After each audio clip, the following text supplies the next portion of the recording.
My PhD was in English, but as I was studying the post-1945 novel, I became interested in film, in television, and eventually in video games, so basically in contemporary media.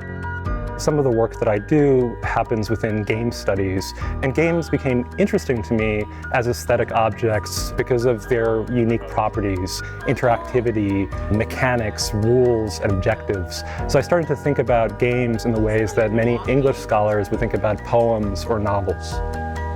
Games, of course, are a multi-billion-dollar industry, and currently there are about 2.2 billion gamers in the world.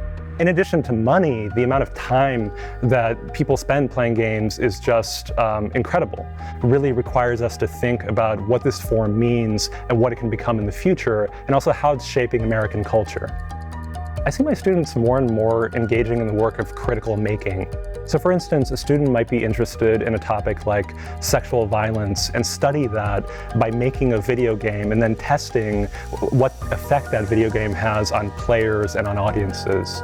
And so in many of my classes, students are asked not merely to write papers, but also to create prototypes and to think analytically about those prototypes.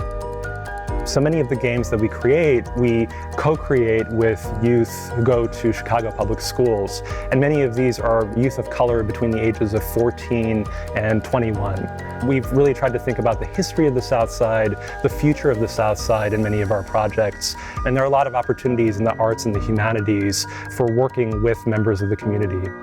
For the last couple of years, I've been working with colleagues on a new center called the Media Arts Data and Design Center. And this will be a hub for work in video games, virtual reality, digital fabrication, basically the work of the digital humanities and new media studies. We have a new game lab, there's a virtual reality space, there's a digital fabrication space, a digital classroom, and 2 open areas where students are encouraged to play video games, study them, and engage with different kinds of digital artworks. The University of Chicago is known as a place where the life of the mind is possible, perhaps more possible than many other universities.